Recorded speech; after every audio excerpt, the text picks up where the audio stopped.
correct me if I'm wrong, you're staying someplace for free. But you have debt pay down, you have the appreciation of the property, depreciating your property, and then on top of that, your monthly cost to stay someplace is zero. Yep. I had been told that, you got to have 20% down to get a house. Research comes along, YouTube, and I realized, I can do less than that. I can do 3, I can do 5, I can do 10. Yeah. Welcome to the Beyond Wealth podcast. Matt Blick, thanks for coming on. Yeah, thanks for having me. It's funny because this episode specifically is, it's probably a year in the making. And I say that because we started talking in the fall, and you had just moved here. We're working for a company relocated here in Birmingham. You had a previous rental that was rent by room and did a lot of renting to some medical, some other fields, and we'll get into that specifically. But you're like, I'm here, I want a house hack, I want to get a place where I can live and also rent by room. And so that whole process started a year ago. And as soon as we met and you kind of decided to work with me, because there were other realtors, I don't want to talk about them. We'll get to that. But as soon as you were like, let's go, let's figure this out, I was like, this in a year, once we buy the place, once you figure out how much it's renting, we get the numbers in, and we get to finally sit down and say, from start to finish, from vision to execution to actual, how it all worked out, numbers, it'll take about a year or so, and we're here in the studio finally. No, that's great. Long introduction, but give me a little bit of background about yourself, how you got into your first, investment property, and then came to Birmingham. Yeah, sure. So I've always been an entrepreneur at heart. So even, when I was little, first, second grade, whatever, I was drumming up ideas to bring people together to, make sport teams and whatever. And you were slinging Hershey bars at the ball field. Lollipops, things like that. In probably about 4th, 5th grade, I started, with my family, siblings, we started a lawn mowing business. Oh, very cool. And then I tried doing snow shoveling in our neighborhood. I was walking around, handing out flyers, that kind of thing. My grandpa was an entrepreneur, and so that was instilled in me. And so then fast forward to when I moved to Peoria, Illinois, was working down there, was running my own company. It was a marketing company at the time. So as I was looking ahead in terms of industries, I was seeing in terms of, okay, where are people making wealth? Long-term wealth, and not just getting rich, but long-term wealth. And I was seeing that there was a lot of people in the real estate industry that were doing that. And so in terms of investors specifically. So I'm like, okay, so me personally, I don't want to run around with the camera at 60 and 70 years old. I don't want to be sitting down editing videos at that age.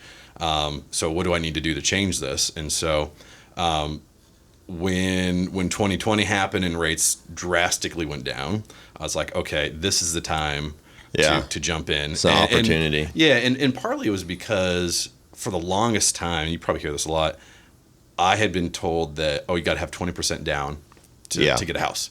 And I'm running my own business. I'm like, I got to funnel the money back into the business. I can't keep doing this. Or I can't keep, putting money aside for a house. I have to put it into the business to survive. And so then, of course, research comes along, YouTube, tons of videos on YouTube. And I realized, I can do less than that. I can do 3, I can do 5, I can do 10. Yeah. And so I jumped in and got my first rental. Actually, it was just my house. I had a roommate. So I was doing a version of room rentals then, but nothing near what I'm doing now. And fast forward to where when I got permission with work to be remote and leave Illinois, which is I was wanting to do for a while, I was like, okay, I love Airbnb.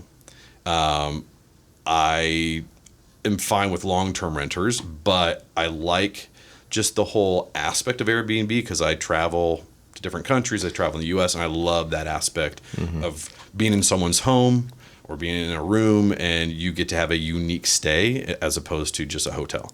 Right, yeah. So, and then as I was researching, I was like, oh, wait a second.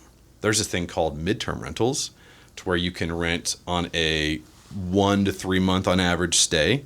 You don't have to deal with people who are coming for a vacation. You basically, instead of having, let's say, 4 to 6 renters per month, in terms of turnovers, you've got maybe one, or maybe that one person is there for 3 months or 6 months. So, I mean, you may have on average 4 renters per year. I'm like, that sounds very nice. And the income is more. Yes. But it's not quite Airbnb income. Yes. Yep. But the overhead, the headache, all of that is a lot less. Sure. And you're still making more than a 12-month lease. Exactly. Significantly more. So if you think about in terms of income, you've got Airbnb at the top. That's the lucrative side. Then you got midterm rentals a step below, and then below that is long-term rents. Right. So that's it was like the sweet spot in between. It's like, yes, I'm still doing somewhat Airbnb, Yeah. but I'm also doing a version of long-term rents where people are there to live, for 3 months on average. They're professionals. They're coming there to do a job. So typically my renters, they are 2 nurses, or it's a doctor and his wife, or it's 3 guys that are working with a local power company, and they're there to work. They're there to eat and sleep. Yeah. And so it's perfect. Yeah. So that's really how I got into it. Basically, I'm like, all right, I did as much research as I could. I jumped on it and moved out, put the house up for rent. And actually, it's a whole house rental, by the way. And so I've been doing that since 2023. Okay. So about 2.5 years now. It's gone very well. Very pleased. The house is within, and we can talk about this more when we get into the data, but it's roughly 5 minutes from 2 major hospitals. So which is a perfect location for medical professionals. And then it's also in a quiet neighborhood to where, there's not going to be loud noises, not a lot of traffic. Yeah. You don't have a bunch of busy traffic coming by the house. So it's a perfect spot for people. Hey, everybody, just want to take a moment away from the podcast and just thank you so much for listening to the Beyond Wealth podcast. It means so much to me, and I'm hopefully bringing a ton of value to you, whether you are local here in Birmingham or invest from out of state. And so I appreciate the time and just want to let you know that it would be really great if you could like and subscribe. A lot of the people who listen don't subscribe, and all of that helps this channel grow. And then also, if you are looking to buy, sell, or invest here in Birmingham and just want to know about the area, maybe you're moving from out of state here, I would love to work with you. And so feel free to reach out. I'd love to have a conversation to help you be successful in your move here to Birmingham, and maybe you're in your transition, moving from one home to the next. I would love to work with you. So feel free to reach out. We can have a conversation and go from there. So hope you're doing well, enjoying the content. Take it easy. Cool. Let's break into so you were talking about all of that purchase and all that. My assumption is you did the research before, all that kind of stuff, and you're like, this is what's going to rent really well. Yep. And I learned some of those lessons as we were looking for properties. You would be like, oh, this doesn't work because of X. This doesn't. Yep. So let's talk about that criteria that you kind of learned through your first rental. Okay. So I would say first off, the one I always tell people about is you need to be within 15 minutes drive time of level 1 and level 2 trauma centers, hospitals. So basically that comes out to about 300 rooms, or beds, I should say, at that hospital. And so that guarantees that there's enough traveling nurses in the area that would need to be renting from your space. Because I've had friends and relatives like, oh, could I do mine? I'm like, no, you're in the boonies, and that town is 1,000 people. That local hospital is not going to have enough people traveling. Yeah. So that would be the biggest one. So it's got to be 15 minutes, or ideally within 5 miles. Even where mine is at right now in Fultondale, I'm on that outskirt. I'm at the very edge of it. I'm 15 minutes away from downtown. Still, and is there a dramatic drop off? 20 minutes is like, don't even worry about it, or it's like, you're going to see a 90% occupancy versus 100% ratio or whatever. I would say there's enough competition. There are enough properties in the market to where if you're 20 minutes or further, people will be like, it ain't worth it. Yeah, I'll just look for the 15. Yeah, exactly. Or I mean, I'll pay extra money to be in something that's 5 minutes or 10 minutes away. Right. Yeah. And so, like, I'm not saying you can't do it, but it becomes a point where you got to think through the nurse's mindset of, let's say they get off at 3 a.m. in the morning. The last thing they want to do is drive 20 to 30 minutes to get home. Yeah. They want it to be a quick drive, and they want to get to sleep. They want to have dinner. Yeah, because they're probably back at the hospital in maybe 6 hours, and they got another 12-hour shift or whatever it is. Exactly. It is interesting because breaking it apart, you dialed in your strategy specific. Now you have other clients besides medical, but you said, I'm going to anchor this property as medical being my hub, niche. my niche. Yep. And I think there's riches in the niches. Yep. And you said, I want consistent, income. Yep. I'm going to buy close in and do that. So your first property was 5 minutes away, which is crazy, good. I love it. And my mortgage was a 3.25, so I was pretty happy about that. That's beautiful. It's not like I've heard some people get a 2.85. But, hey, it is what it is. Yeah, you'll take it. So. Yeah, exactly. I'll still take it. Yeah. I always joke, I probably said this on the podcast before, but there was some TikToker who was just like young kid. He was like, when are the 2.7 to 3.0 rates coming back? Yeah. You tell me when. And I just wanted to be like, never, bro. Yeah, exactly. Like that was a once in a lifetime, occasion. Obviously COVID was extreme. There were extreme measures taken to try to save, the economies of the world. And it's just, I'm not saying, I'm kind of saying never. I mean, that it's just not normal to be able to borrow money at that amount of money at that rate. I mean, and so it kind of unfortunately reset the mindset of a lot of people. It kind of jostled the affordability of houses, kind of a little crazy. And we're dealing with some of the wake of that now, but we'll figure it out. Yeah. Some of the other things you're asking about, like details I look for when I'm speccing out a place. So obviously, what I just said in terms of the driving distance. Yeah. I also look at the neighborhoods. So is this, obviously, is this a safe neighborhood? Because there are properties I've looked at, not only in Peoria, but also here in Birmingham. It's like, okay, I go and drive the area. I walk in. I'm like, okay, is this a safe place for my nurses? If they get off at 3 a.m., will they feel just fine walking from their car to the back door or front door? Right. Like it's got to be a safe area. I also look in terms of parking.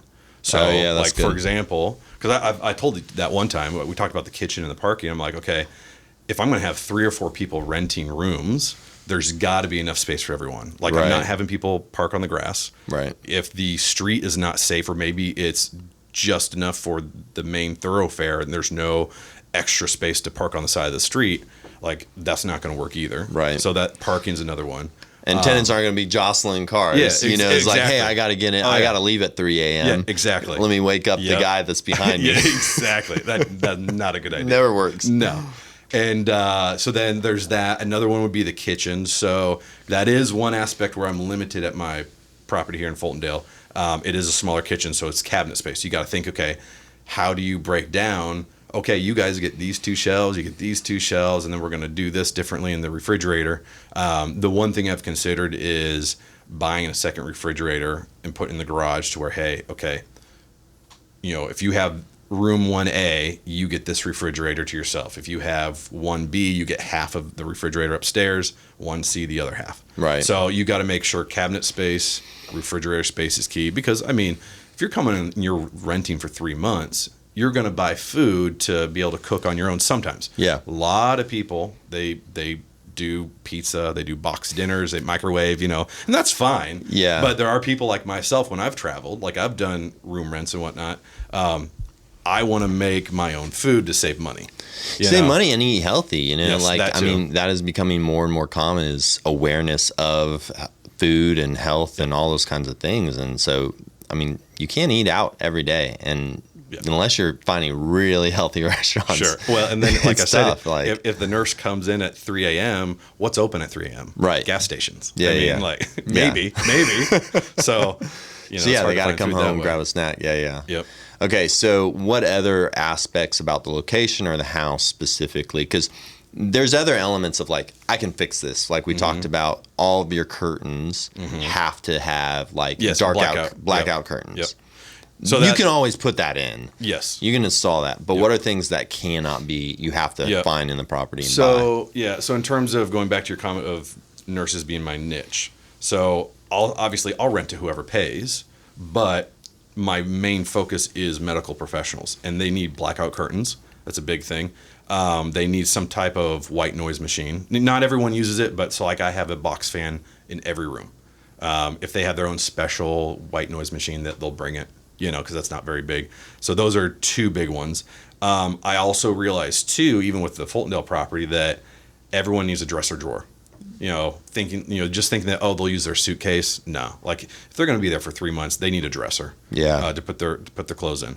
So that's a big one. A workstation. One thing I noticed, and I have plenty of seating in the living room. I've got the kitchen dining room table type thing. There's plenty of spots for them to sit. But if you have 3 people who are all on their laptops on their day off, not everyone wants to be around each other. So, like for the master bedroom, I haven't got it yet, but I will have a workstation in there for them in case they just want to work in their room. Right. So that's a big thing to think about is a workstation for some people. Or, hey, let's say you have a digital nomad that is coming to the area.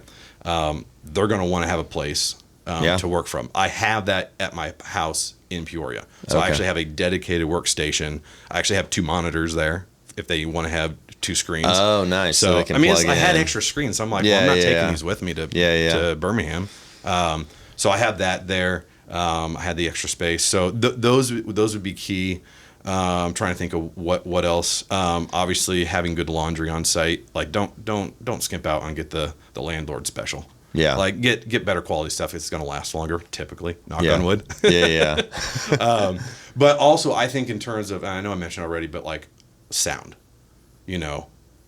I've gone to different neighborhoods and I've driven at in the morning. I've gone at late at night. Not like scary at night, like midnight, people think what's going on, but just like I've driven to some places that we thought about looking at, and I went by at like 10 p.m. I'm like, oh, I wonder how quiet the neighborhood is at this time, because these nurses need a quiet place to sleep. Yeah. So that, of course, TVs. I make sure every room has a TV, so that they can, because a lot of times nurses want to be by themselves. They don't want to be. I mean, you think they've output. They've had people around. Yeah, exactly. They've been dealing with problems. It's not a hostel. They're not coming to vacation. They're not coming to hang. Yeah, exactly. Like they've been around a ton of stressful people. Yeah, and I've talked to different nurses, and they tell me about the high stress they typically have. Yeah. I'm like, the last thing they want to do is come home and have to chum it up with the other 2 renters. Right. Right. So I try to make it as comfortable as possible in their own living space for them. No, that's smart. That's smart. So let's break apart. So you came here, you kind of had your criteria, you already had the experience of the previous rental. Yep. And then you reached out to probably the best agent in Birmingham, me. No, but you kind of were trying to figure out like who do I use? How do I get this house hack going? And you interviewed several people, and then you decided to work with me and just kind of briefly. What was the process? Yeah, what was the process? Not even promote me. I'm joking about that, but you had a criteria for who am I going to work with? Sure. And to get me to my goal. Sure. And you found that. Yep. So I just a quick overview. So I talked to 3 different agents. Well, I reached out to 3. Let's put it that way. And it'd be amazing how well business comes to you when you actually just answer the phone. Yeah. And I know a lot of agents don't answer the phone, But so 1 did not answer at all. Another one I found through Bigger Pockets, their platform. Talked to him, and I mean, in all honesty, great guy, I imagine, but he just came across it like he just didn't care. Like he didn't care about life. It's just kind of like, yeah, this is what I do. That's cool. I'm like, show some excitement. I was Are you passionate? I was like, I'm like, if this is a dating scenario, I don't want to talk to you anymore. Like there's no second date. No, there's no second date. I'm gone. That's funny. And so when I talked to you, we started talking. Of course, right off the bat, you were very excited, and not because you're like a desperate person, but it was just like, I could tell you liked real estate. And then also when you talked about, oh yeah, I do have a rental property that I'm doing very similar to what you're doing. And like you were up front, you're like, well, I do midterm rentals, but the guy paid my price, but is there for a whole year. I'm like, well, dude, that's fantastic. Yeah. I lucked out on that one. If you can do something like that, that's the best way to do it, But typically it's 2 to 3 months is what I see on a rental. And of course, like you even like a good interview, you ended it with, hey, I think we'd be a great fit. Would love to work with you if it, pans out. But like coming from that phone call was like, okay, not only is this guy excited about what he does, but also he has experience of what I'm doing. It's not just someone that like, oh yeah, like, I mean, my realtor, back in Peoria, he was like, oh yeah, I got 7 rentals. I'm like, okay, well tell me about them. And it was just kind of like, he didn't have much to say. I'm like, does this guy, is he excited about this all? And so the fact that you were spoke volumes. Yeah. The fact that you had already a rental, that you were doing it, even though I had done mine for, at that point, probably a year and a half. Right. So like, I mean, we're always learning. Right. We're never perfect at it. But the fact that I had someone that like, okay, if I tell Todd, hey, I don't like this because of X, or I like this because of Y, you can also chime in and be like, okay, But what if? It's not just that, hey, I'm the agent hat on, but it's also like, hey, I'm the investor that does midterm rentals as well. Yeah. So that was a huge selling point for me to connect with you. And so it's been a great marriage ever since. Yeah. Well, it's funny because when we had that initial call, I remember it very vividly, and I got off it and I was very excited because you had more experience in that space. So I had done a lot of long terms. Sure. That was my first midterm. Mm-hmm. And I was learning, and obviously had placed one tenant and he stayed, which was great, but not very good for learning. Yeah, exactly. I didn't know anything and ratings. different. Yeah. You get one rating, it takes a whole year, And so in all of that, I was like, man, I'm excited about the potential of learning from you. And so I was constantly asking you just as many questions as I was, because I was trying to learn your filters of like, why, what are you thinking? How are you thinking about this room by room rent? What have you learned about, location and different things? I had no idea about different trauma level of hospitals. Yep. So not every you think, oh, I'm going to, rent to the, medical professionals that go to this hospital. Not every hospital is created equal. Exactly. In income, in beds, like you said.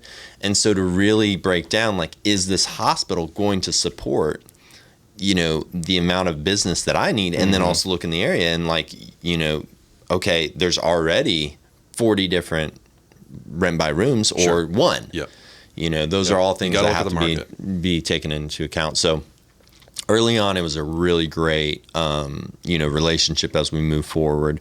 And we looked, another thing I liked about you and when I work with clients is they take their own initiative. So there's certain things in my box that I can only do. Sure. And then there's certain things that a client can do better, or, because they just know what they need. Yep. Exactly. And so you would look through properties. I would send you stuff and we'd talk about it, but you're like, I'm going to drive them first. I'm going to do. And so you would have maybe 10 properties that are options because they all fit the initial criteria. Yep. Exactly. But you would, on your off time, you didn't say, hey, Todd, let's jump in a car, the two of us, and we'll drive by all. You just drove them. Sure. And then you said, Todd, I've got them now narrowed down to 3. Yep. Can we look at these 3? And I was like, sure.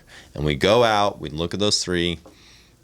Some were great, some were not great. Terrible. The one with the crawl space and you couldn't get in. Oh man, that was brutal. And then we'd like learn from it. We'd say, okay, we like this, we don't like this. This is going to work. This is not going to work. And then it kind of cool off for a couple weeks, and more would come on the market, and you look. Yep. And then we go and do it again, and that process took time. Yep. But we eventually found something that fit you that spring.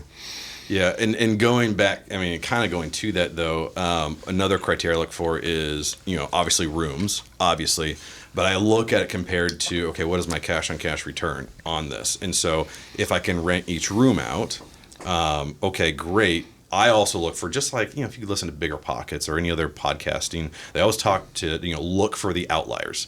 Look for something where, okay, maybe it's a 3-2, but there's enough square footage you could turn it into a 4-bedroom, and maybe depends on the investment, but maybe you could add another bathroom, or maybe it's a 2-1 and you can do a similar thing. So I was also looking for those kind of outliers to see, hey, is there a way that I can spin this to add more equity? And we did that with one property we looked at on the west side of the interstate near Fultondale. Yeah. To where I got at first I saw it, I'm like, no, this ain't gonna work. Like, is that the one with the bedroom in the back? And it was separated. It was. I like that one too because I was like, man, this could, because it basically effectively had 2 primary bedrooms because the old house had a primary bath right off, and then they had a new addition with a bath. Yep. And so that's where when I first saw it, and it just goes back to doing your research, and you always have to think outside the box. Like, okay, first initial, I was like, this ain't gonna work. Numbers do not work. And then I was like, wait a second. I was like, what if I turn this into 2 separate units? Then I can charge a different price point for that. And then I was like, oh crap, we got something here.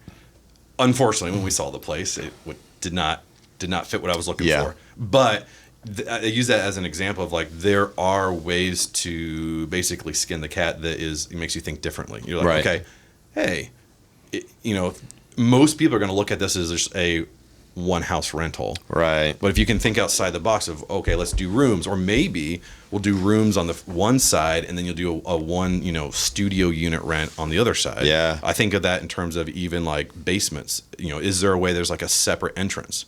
When I would look at properties, like, okay, is there, yes, I know this is a 2-2, yeah, but maybe I can turn this into 1-1s and have two separate units.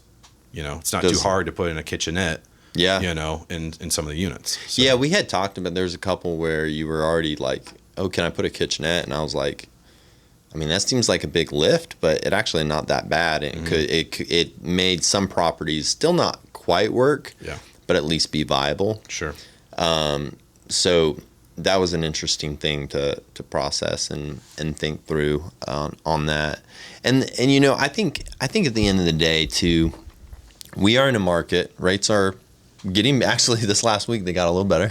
Yep. I have a flip that we were getting good traction. I think we were priced right. The product is really, really well done. But we kind of had fallen in and out of contract, just some hesitant buyers, and ended up actually getting under contract. But with those rate drops, I saw 4 showings in 2 days, and 2 of those wanted to make an offer. Okay.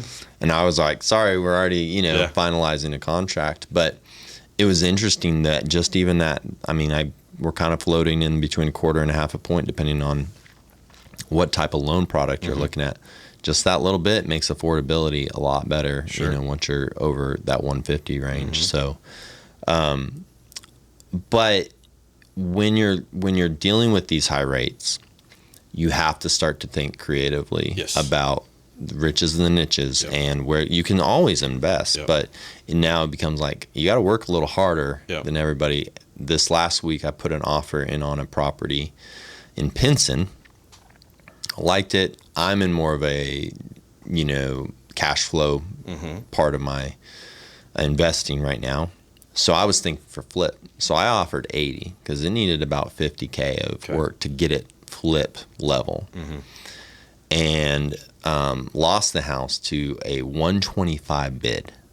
What? Yeah. What? Yeah, which is crazy. But here's the thing. It really was a buy and hold play because it was a busy street. Got it. The house itself was actually not in horrible condition. It was just dated and very, like, a lot of different flooring, but still good flooring, just not flip. Sure. So you have to tear all that out. There was like a lot of crown molding in there and like a lot of different things that you just had to update. But as a rental, you didn't have to touch the floors because they're going to deal with that. Yep. The busy road is a bummer, but you're not looking at a significant price reduction from a sale price. They're just happy to be in Pinson, to be honest. And so there's all these factors that person, their rehab budget was probably maybe 20. Okay. And so they're looking at 125. They're 20K into rehab. So they're into the whole property for 145, we'll say, rough numbers. And it probably it's going to rent for 15, 16. Okay. They're 1% in Pinson. Now, if I was in acquisition mode, I would have done that. But I was flipping it. So I had to tear so much out of a decent house to fully update it. Sure. So there's just certain strategies for every different house, and you have to really say, is this the one I'm doing? Sure.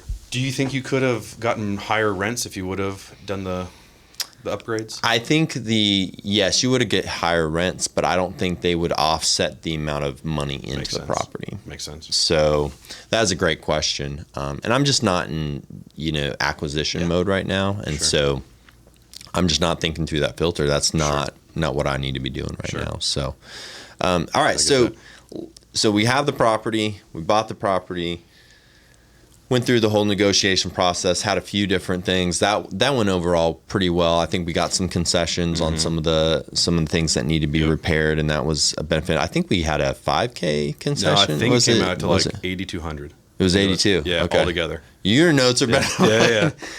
Yeah. I negotiated really well. You did. Yeah. Well, no. So that would be. This is not a paid sponsorship here, but I will say that I would say that was the.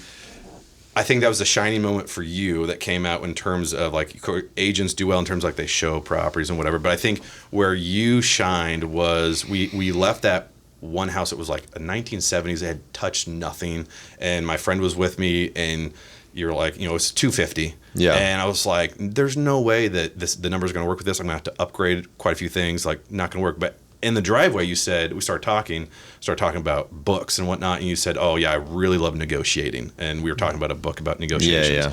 And that's where you shined, I would say, in the whole experience. I mean, you're a great guy in other things. Appreciate that. But I would say you really shined when you said, hey, okay, here's what they came back with. And you basically laid out some scenarios of here how we can negotiate this. And so, like, yes, I knew that they were desperate because it was December. Yeah. And I knew in terms of the data, in terms of the stats, in terms of the property and what they had bought it for and all these things. I'm like, okay, but I know we can get more off of this, And so, but I would say, yes, like you shined in that moment. With your negotiation. Hey, you're good. You're good. Yeah.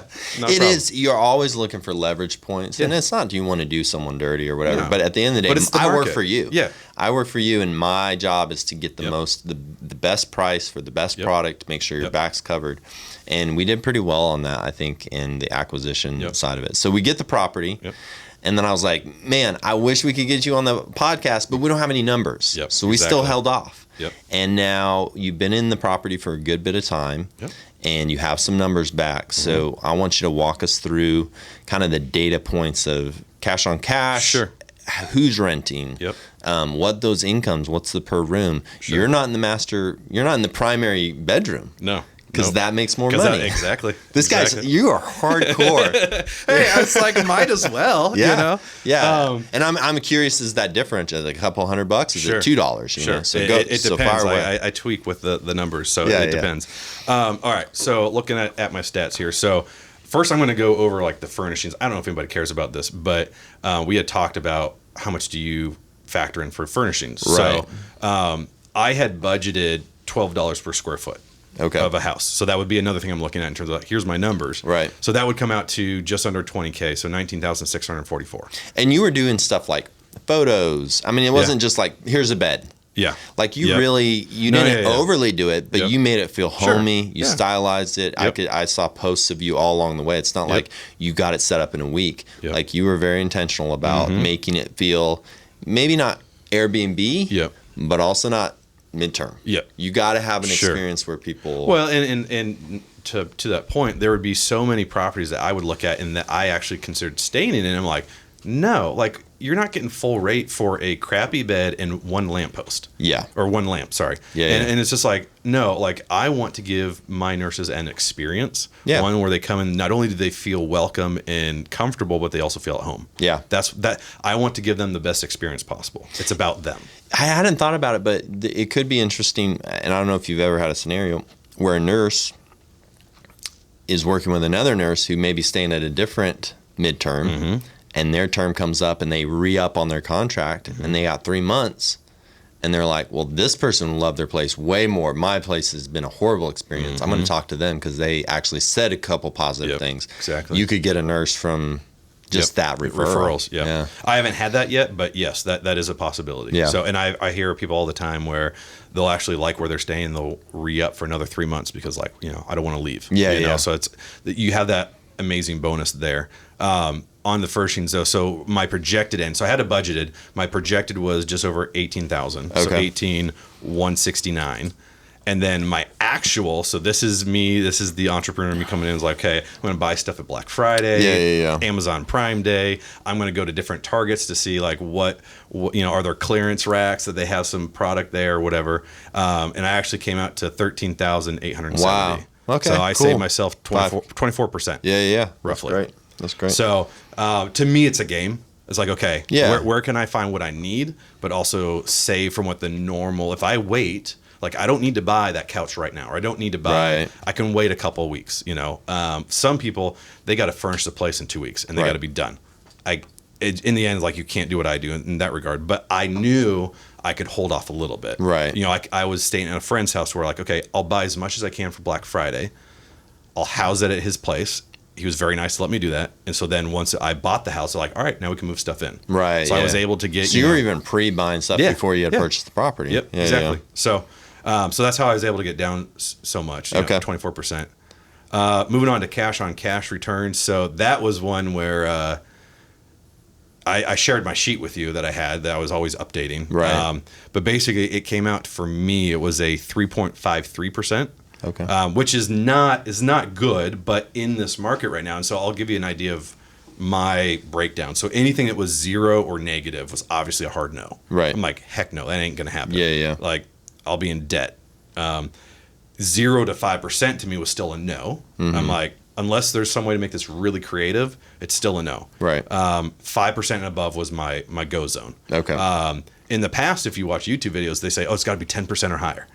But in this market, it's like, there's no way you can make 10% work. Yeah. You know? And so I was like, okay, so I've got to rethink my expectations. Right. So I'm like, okay, if I can, like I think through properties in terms of not just one use, but 3 different uses. Like, okay, if it doesn't work for midterm, will it work for Airbnb? If it doesn't work for Airbnb, can it work for a long-term rent? Right. And so I always think through multiple avenues of how can I make this work if one aspect does not work. Yeah, if the market shifts on you and you have to pivot. And so that's where I'm like, okay, so if it's under 5%, is it okay where it's at to where I can still make it work? I may not make as much money, but long term, like for example, I'm doing room rents right now and I may keep it that way, but after a year when I can, move out into another property, I may turn it into a whole house rental. Right. And I will make more money that way. Mm-hmm. And so I had that in the back of my head. It's like, okay, yeah, it may be a 3.53 right now, but once I change it into a house rental, the profit will go up,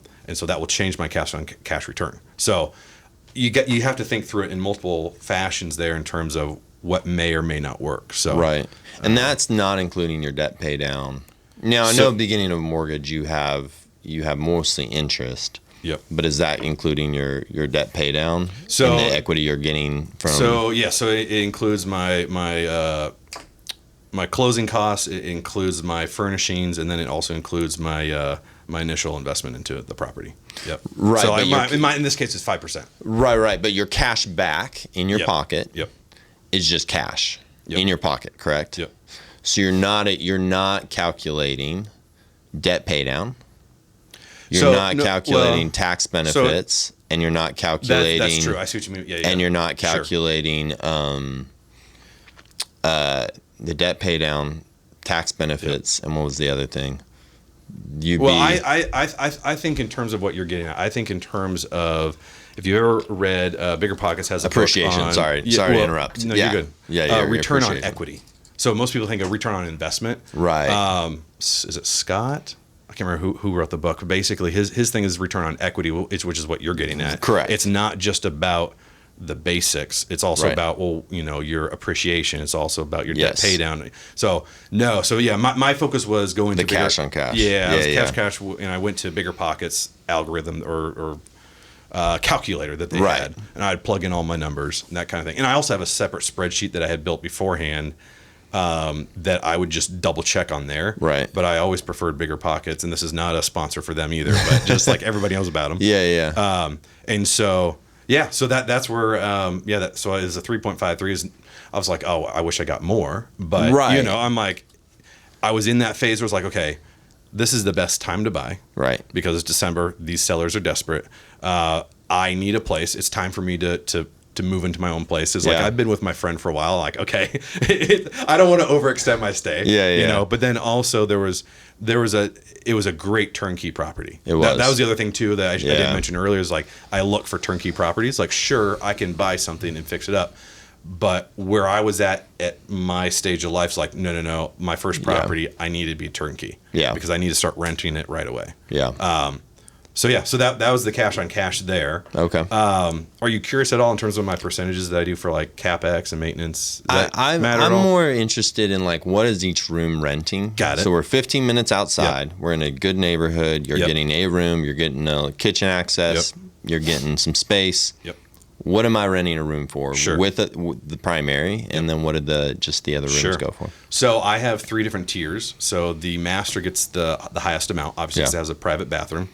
The other 2 rooms have a shared bathroom, but one of the shared rooms, or the room that has a shared bathroom, it has a TV and it's a little bit larger. Okay. And so that one's a little bit more expensive than the third bedroom. And are you downstairs? No, so it depends on the situation. So Okay. I will be in one room, and other people will rent the other 2 rooms. Okay. And I did have one time I was testing this. I was going to be gone on a trip, and I called my buddy. I said, "Hey, do you mind if I just pay you rent?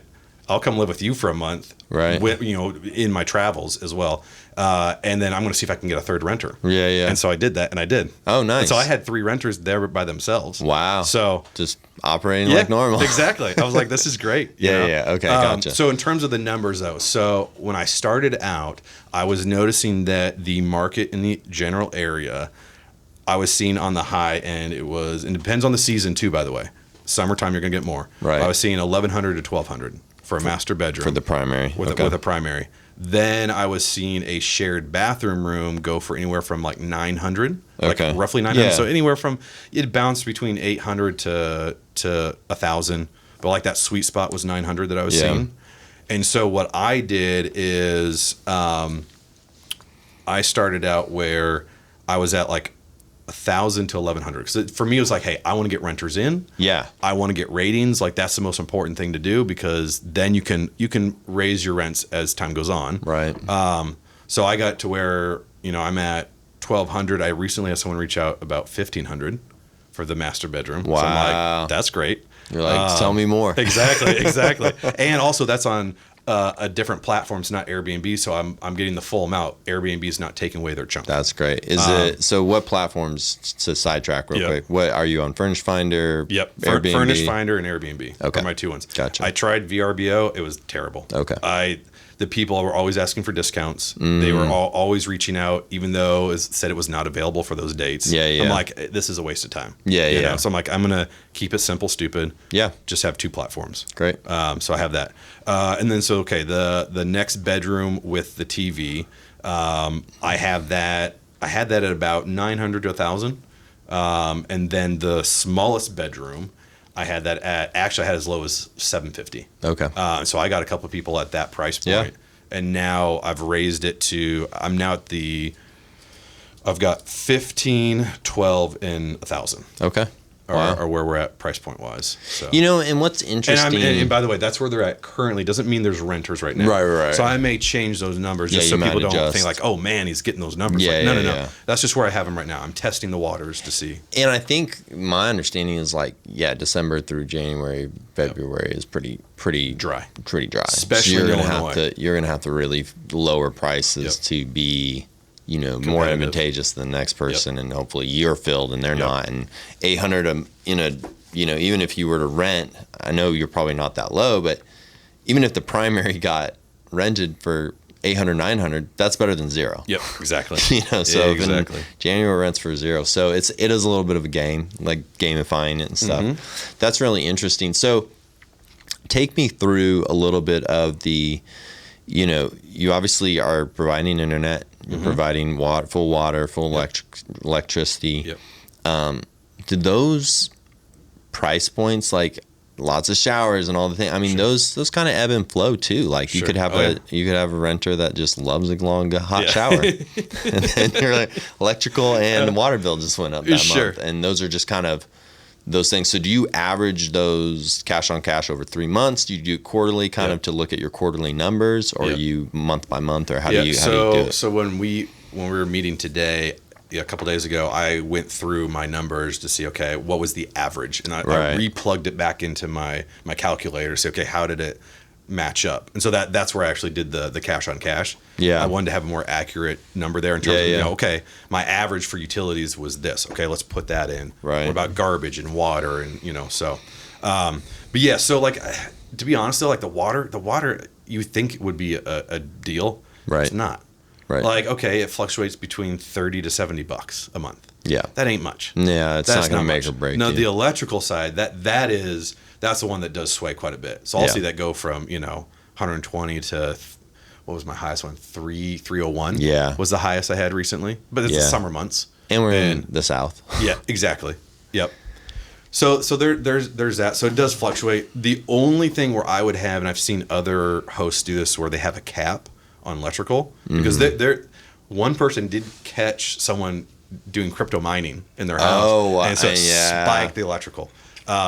I haven't had to worry about that yet. That's wild. But so what I have when I reach out to like these insurance relocation companies, I do actually have that there's a cap. So if electrical goes above this cap, then you got to pay for it. Okay. But I have it so high that I'm like, I don't want to have to worry about it. It's only for the extreme cases. Yeah, where it's like, hey, obviously. Yeah, and there's special insurance. We could dive into all the different things. But what is your occupancy at these price points? Percentage-wise, roughly, where are you sitting at? Are you going a month in between some stays? Are you, are you totally full up right now? Where are you at? That depends. So I did it in stages. So I got my first renter for the master bedroom in early March. Okay. She stayed for 3 months. And then I did not start the other room rents until I was like, let's just do the one. Right. And then I put up the next room. They came, when did they come? He came like in May. Okay. Or May, early April. I'd have to look at my numbers again. But basically, the master bedroom, I have seen, basically a couple days to maybe 2 weeks in terms of vacancy, which I'm perfectly fine with. That's okay. I had the second room with the TV. That guy that was there for roughly 3 months, he was here for an internship. So someone who's not medical. I was like, that's fine. Cool guy. And then the third room, I had a same day turnover in that one.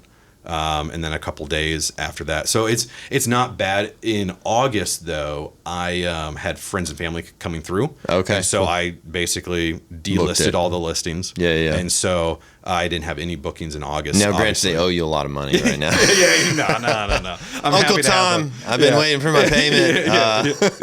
No, I was very happy to have them see the place and whatnot. So that's awesome. But yeah, so like even the property in Illinois, like. Like I have a lot of same day turnovers. Yeah. And then there's times where I don't like it, but I had it sit for a month and a half one time. Yeah. Like that sucks. Yeah, it doesn't feel great. No, yeah, you're like, oh Lord, but, lower the price. Yeah. But that's where you set money aside. Yeah. To it's a business. It's the ebb and flow of it. It's ebb and flow business. Yeah. And in one sense, the reason I did take that one booking that I think about is because it was the highest booking I've ever had for a month. I'm like, sure. Now, people watching this would be like, oh, but you do the math. You didn't make that much more money. So it's like, that's okay. So otherwise, typically, on average, I probably see anywhere from a same day turnover to 2 weeks. Okay. In between bookings. It's not too bad. Yeah. And yeah, I mean, I've thought about this a lot just with the low rates. Mm-hmm. And there's a lot of people who got into investing. And then I'd turn around and they were like, hey, I want to sell my property. And luckily, some of the market was in their advantage. Rates were still low. Mm-hmm. And there's actually a couple people who entered and exited within that time span and actually made money. Sure. Almost like it was a stock market. Like, I'm going to buy a stock. Yep. I'm going to hold it, sure. Feel good about it, and sell it. And I made money and I can move on. Real estate typically is not like that. Yep. Real estate is a long game for wealth building. That is not a couple year thing. It is a multi decade thing. Exactly. And so right now what the property you acquired, say you're still with that specific property, you may move the money or whatever, but if you say 5 years from now, a lot of your costs, electrical might go up. Mm-hmm. Your taxes will most likely go up. Insurance. Your mortgage not. But the economy will demand, you may be renting that primary for 17, 18. Mm-hmm. And so all of a sudden the numbers start to look really a lot better than 3.5%. Sure. And then I think what's worth noting in all of this is that, correct me if I'm wrong, you're staying someplace for free. And that's where you should drop the mic and say, everybody's like, oh, 3.5, that I can get better rates on the, but you have debt pay down. Yep. You have the appreciation of the property. Yep. You have the tax benefits of depreciating your property. For that 20 grand that you put in, or I guess it was 13, you were shooting for 18, you did 13. You can deduct that. Yep. And then on top of that, your monthly cost to stay someplace is zero. Yep. Exactly. And the typical person is spending, we'll say $1,500 a month on mortgage, and then power bill, water bill, garbage, whatever else. Exactly. And all of those costs, we'll say is roughly, we'll say being generous, 17 max, right? I know that's not your exact number. I'm actually curious about your average monthly, but it's zero for you. Sure. Yeah. Which is crazy. Yeah.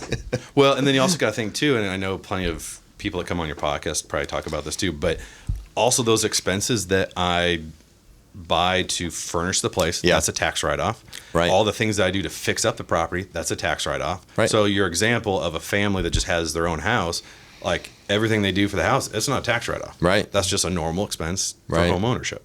Yeah. So that's the bonus to me. Is like, and that was also one thing I loved about the property in Illinois. People are like, oh man, you're moving, you're taking all your stuff with you. I'm like, no, it's part of the rental. Yeah. And I was like, and I didn't write that stuff off at the time because I was living in the house as just a homeowner. Right. But I was overjoyed that like I don't have to drag any of this crap with me. It stays here. Yeah. And it looks nice. It's great. And so that was the same thing with this property here. I'm like, everything that I'm buying to furnish this place is a tax write-off. This is fantastic. Yeah. I'm still spending the money as a business expense, but like the fact that I can, write off my taxes, it's like, this is awesome.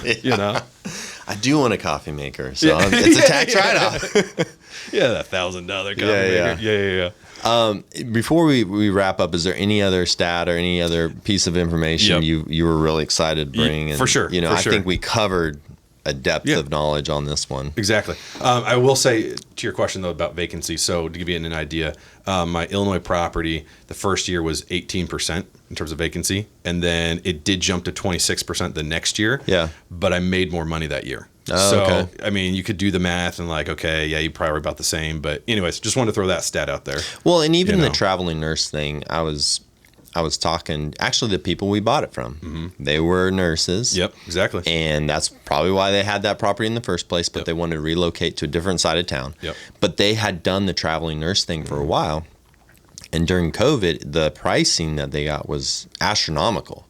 Yep. And then as time moved on and COVID society, we still have COVID, but you know what I mean? Like the demand for travel nurses came down, the prices came down. Yep. And so they're like, it didn't make sense for their lifestyle. Now we still have travel nurses, but for their lifestyle, the money didn't justify the inconvenience. Yep. Exactly. And so that will ebb and flow. We could have another surge of shortage of nurses or shortage of doctors where people are relocating and moving. Maybe the industry, there's fewer people coming in the nursing industry. Yeah. So it will ebb and flow and average out over time. Exactly. So the other numbers I want to bring up here. So we'll just talk about the Birmingham one. If you want to talk about Peoria, that's fine. But so for January to July of this year for renting the place out, and granted, I didn't start till March, but let's just do January to July because I had all of my expenses. 29.9% is my ROI. Doesn't sound good, but here's the thing. I was thinking, okay, I already know based on the numbers, I'm not going to have this ROI at 100% by the end of the year. Right. In my head, it's going to be a year and a half, maybe a little bit further than that. Right, so I already knew that was the case. But if you factor in that I would be spending $1,500 a month renting elsewhere, right? You add that in, suddenly that jumps to 67.6% ROI. And you still haven't fully stabilized. And here's the thing: if you go from when I actually just started renting, so in March to July. That 29 just barely jumps up to 30.5. Okay, so not much, and it comes down a little bit if you factor in I'm staying there, so it's 57.9%. Okay, but then here's projected, so the projected would go up to 38.3. Okay, and then if I'm staying there, obviously saving that money, that's a 76.5% by the end of the year. Projected if it stays the same, which is great. It's not 100, but think of how many investments do you have that you make back all your money in the first year? Yeah, You think about that, and so like I'm okay. Like sure, I would love to make all my money back by December. But I'm even like, hey, a year and a half, even if it's a year and a half, 2 years, I'm okay with that because it gave me a place to live. I'm putting the money back into the property as opposed to paying some other landlord, right? And so I mean, for me, it's like it's a win. I'm happy where I'm at, and like we talked about earlier, I'm not factoring in debt pay down, not factoring in appreciation and depreciation. Depreciation. I haven't talked too much now, but. So that would be the other numbers I wanted to bring up there. And, I'm thrilled with what I have. That's awesome, man. Well, thanks so much for your time. I mean, I think that this journey, like I said, this episode was always very excited about it a year ago. Mm-hmm. I knew it'd be an episode. It took time. Sure. It took time to develop. And so if someone wants to get a hold of you, not that you're selling midterm courses and stuff, but I think you're a wealth of knowledge. Sure. You're still beginning on your journey, but I know that you're a very helpful person. How would they reach out? And just on Instagram, do you want me to tag you or whatever it is? That's fine. You can if you want. So I'm on Instagram as Blick M.A. John, Jon. So nice. Blick M.A. Jon. Yeah. Or if you just go to mblick.com is my website.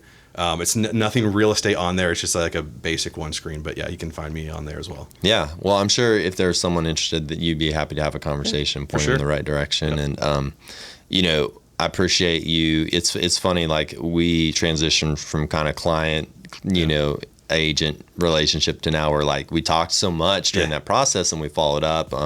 You're a friend now. Sure. And that's kind of the best clients is they start as clients and they become friends. And so I appreciate this time and breaking down the numbers and best of luck. We'll do another one in a couple of years. Looking forward to it. Thanks, all right, Todd. Man. Have a great week. Thank you.